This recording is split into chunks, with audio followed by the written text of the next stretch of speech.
লা ইলাহা ইল্লা আনতা সুবহানাকা ইন্নী কুনতু মিনাজ জালিমিন। বিশ্বনবী বললেন, দেয়ালে পিঠ থেকে গেলে, চোখে মুখে অন্ধকার, বাঁচার কোনো উপায় নাই, তখন এই দোয়াটা করতে হবে। এই দোয়া পড়ে আল্লাহর কাছে ফরিয়াদ করলে বিপদ মুক্ত করবেন কে? কেন এই দোয়াটা আল্লাহর কাছে বড্ড প্রিয় জানেন আমার ভাইয়েরা? কারণ এই দোয়ার মধ্যে তিনটা জিনিস আছে। আমি যেরকম আঙ্গুল উঁচু করেছি, এরকম করেন তো। তিনটা। কয়টা? তিনটা। এক নম্বরে হচ্ছে তাওহীদ, দুই নম্বরে তাসবিহ, তিন নম্বরে তাকরীর। আই রিপিট, আবারও বলছি, এক নম্বরে তাওহীদ, দুই নম্বরে তাসবিহ, তিন নম্বরে তাকরীর। এ দোয়াটা আল্লাহর কাছে এত পছন্দনীয় কারণ এ দোয়ার প্রথম অংশে আছে তাওহীদ, আল্লাহর একত্ববাদের ঘোষণা। লা ইলাহা ইল্লা আনতা, ও আল্লাহ আপনি ছাড়া কোনো ইলাহ নাই, উপাস্য নাই। এ কথা বললে আল্লাহ বড্ড খুশি হয়ে যায়। সুবহানাল্লাহ পড়েন। এ দোয়ার দ্বিতীয় অংশে আছে তাসবিহ, মানে আল্লাহর প্রশংসা, প্রশংসা সূচক বাণী। সুবহানাক, সুবহানাক, সুবহানাক, ও আল্লাহ আমি আপনার পবিত্রতা ঘোষণা করছি। সুবহানাক, একথা শুনলেও আল্লাহ খুশি হয়ে যায়। সুবহানাল্লাহ পড়েন। এই দোয়ার তৃতীয় অংশে আছে তাকরীর। তাকরীর মানে পাপের স্বীকৃতি। তাকরীর মানে কি? তাকরীর মানে পাপের স্বীকৃতি। এই দোয়ার তৃতীয় অংশে আছে ইন্নী কুনতু মিনাল জালিমিন, ও আল্লাহ আমি জালিমদের অন্তর্ভুক্ত। আল্লাহ, আল্লাহ আমি জালেম, আল্লাহ আমি ভুল করেছি, অন্যায় করেছি, আল্লাহ আমি জালেমদের অন্তর্ভুক্ত। এই পাপের স্বীকৃতি, অ্যাকনোলেজমেন্ট আল্লাহ বড্ড পছন্দ করে। যখন আল্লাহর কাছে আপনি ছোট হবেন, ছোট হতে হতে যত ছোট হবেন, ওই দৃশ্যটা দেখতে আল্লাহ বড্ড পছন্দ করে। সুবহানাল্লাহ বলে। তিন নম্বর অংশ ইন্নী কুনতু মিনাজ জালিমিন, আল্লাহ আমি জালেমদের অন্তর্ভুক্ত। সাইয়েদনা আদম আলাইহিস সালাম ভুল করে যখন নিষিদ্ধ গাছের ফুল খেয়ে ফেললেন, ফল খেয়ে ফেললেন, আল্লাহ বললেন আদম ক্ষমা পেতে চাইলে তুমি আর হাওয়া মিলে স্বীকৃতি দাও, পাপের স্বীকৃতি আর পড়ো রব্বানা যালামনা আনফুসানা ওয়া ইল্লাম তাগফির লানা ওয়া তারহামনা লানাকুনান্না মিনাল খাসিরিন। ও আল্লাহ আমি আদম আর হাওয়া যালামনা আনফুসানা, আমরা আমাদের নফসের উপর বড্ড জুলুম করেছি। আল্লাহ ওয়া ইল্লাম তাগফির লানা ওয়া তারহামনা, আপনি যদি ক্ষমা না করেন, আপনি যদি দয়া পরবশ না হন, আপনি যদি রহম না করেন, আমরা তো ক্ষতিগ্রস্তদের মধ্যে শামিল হয়ে যাব।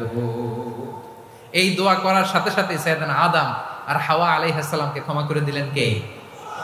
তাহলে এই দোয়ার তিন নম্বর অংশ তাকরীর, এটা আল্লাহ বড্ড পছন্দ করে। আমার কলিজার টুকরা ভাইয়েরা, গুনাহ করে শিকার যেতে হবে, এটা আল্লাহ ভালোবাসেন। সাইয়েদনা আবু বকর রাদিয়াল্লাহু তাআলা আনহু বিষ্ণু ইসা ইসলামকে বললেন, ইয়া রাসূলুল্লাহ আল্লিমনি দুআআন আদউ বিহি ফি সলাতি, নবী হে আপনি আমার এমন একটা স্পেশাল দোয়া শিখায়া দেন যে দোয়াটা আমি নামাজে পড়ব। নবী বললেন, তাহলে তুমি পড়ো আল্লাহুম্মা ইন্নী যালামতু নাফসি যুলমান কাসীরান ওয়া লা ইয়াগফিরুয যুনুবা ইল্লা আনতা ফাগফিরলি মাগফিরাতাম মিন ইনদিকা ওয়ারহামনি ইন্নাকা আনতাল গফুরুর রহিম। সুবহানাল্লাহ। সালাম ফেরানোর আগে পড়েন, কথা কয় না, পড়েন পড়েন। ও আবু বকর, নামাজে যদি দোয়া করতে মনে চায় এই দোয়াটা পড়বা, আল্লাহুম্মা ইন্নী যালামতু নাফসি, আল্লাহ জুলুম করেছি আমার নফসের উপর, যুলমান কাসীরা, অনেক জুলুম, ওয়া লা ইয়াগফিরুয যুনুবা ইল্লা আনতা, আপনি ছাড়া এই জুনুব, এই পাপ ক্ষমা করার দ্বিতীয় কোনো রব নাই। আছে? আল্লাহ ছাড়া আমাদের গুনাহ আর কে কে ক্ষমা করতে পারে বলেন তো? কে পারে? কে? এজন্য আল্লাহরে বলবেন, আল্লাহ আমি ছাড়া তোমার গোলামের অভাব নাই, ও আমার রব আমি ছাড়া এই জমিনের বুকে তোমার গোলামের অভাব নাই, কিন্তু তুমি ছাড়া তো আমার দ্বিতীয় কোনো রব নাই। পারবেন বলতে?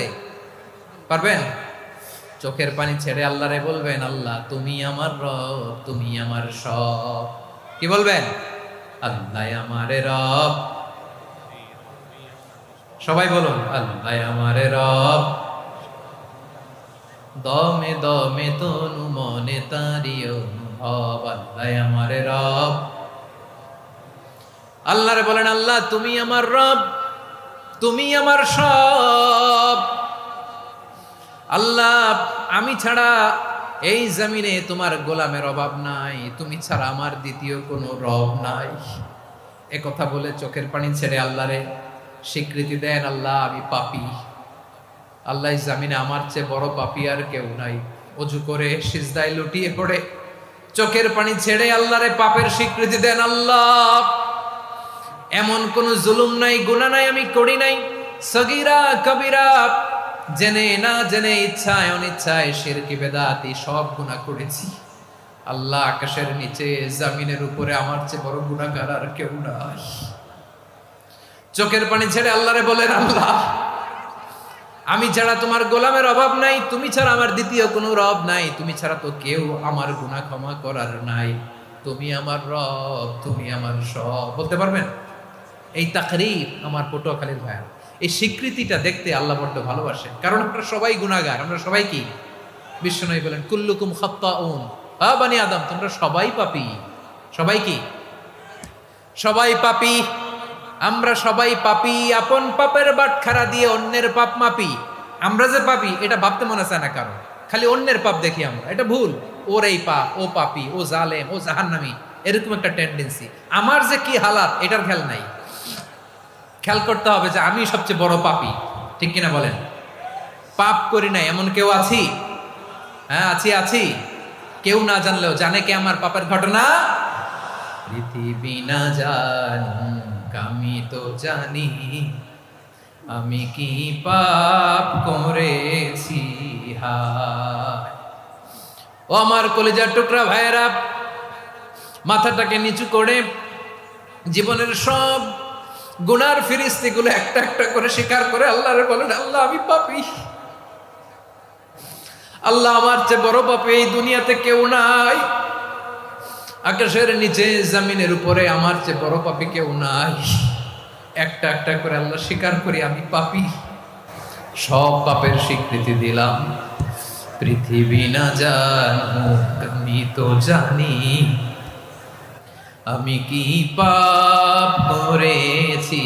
হায় আমার পাপের করলে বিচার, বাঁচার আমার নাই উপায়। দয়াময় তুমি মাফ করো আমায়, মাফ করো আমায়। আল্লাহ তাআলা যদি দয়া করে আমাদেরকে মাফ না করে, আমাদের বাঁচার কোনো উপায় নাই। আপনি কি ভেবেছেন আপনার নামাজ দিয়ে আপনি জান্নাতে যাবেন? আপনি তাহাজ্জুদ গুজার, সেজদা দিতে দিতে কপালে দাগ ফেলেছেন, এটা আপনারা জান্নাতে নেবে না? আপনি এলাকার সবচেয়ে বড় হাতেম তাই দানশীল, এই দানের ভরসায় বসে আছেন, কশিন কালো না। আমাদের নামাজ, আমাদের রোজা, আমাদের ইবাদত, এগুলোকে মিজানের পাল্লায় উঠালে কোনো ওজনই হবে না। তবে আমাদের একটা কৌশল জানা আছে, আমরা আল্লাহর রহমতের ভিখারি। আমরা সেদিন আগেই গুনার স্বীকৃতি দিয়ে দেব। আমরা বলবো, আল্লাহ, তুমি প্রশ্ন করার আগে তোমার একটা কথা বলি, আমারে কিছু জিজ্ঞেস করো না, আমি সব করেছি।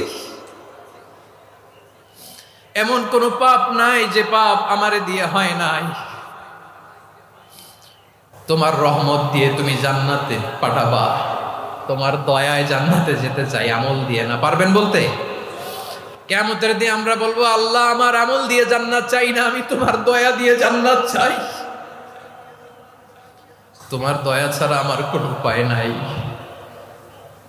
কারণ আল্লাহ যদি বিচার করে, বাঁচার কারো উপায় নাই। আল্লাহ যদি বলে ফেলেন, তুই এটা করলি কেন, ওখানে গেলি কেন, কোরআনে 1000 বার নিষেধ করলাম তারপরেও এই পাপে জড়ালি কেন, এরকম প্রশ্ন ছুড়ে দিলে আমার উত্তর আছে?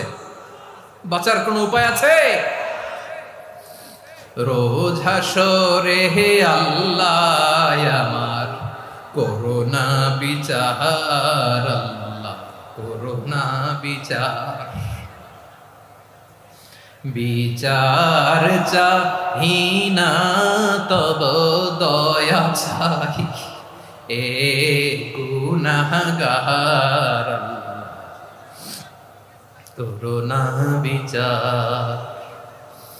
আপনার আমল দিয়ে জান্নাতে যাবেন? কি দিয়ে যাবেন? আল্লাহর দয়া দিয়ে। আল্লাহর রহম আর দয়া ছাড়া কেউ জান্নাতের চেহারাও দেখতে পাবে না। আমার প্রিয় ভাইয়েরা, এই দোয়া আল্লাহর কাছে পছন্দনীয় হওয়ার কারণ 3টা। দোয়ার প্রথম অংশে আছে তাওহীদ, আল্লাহর একত্ববাদের ঘোষণা।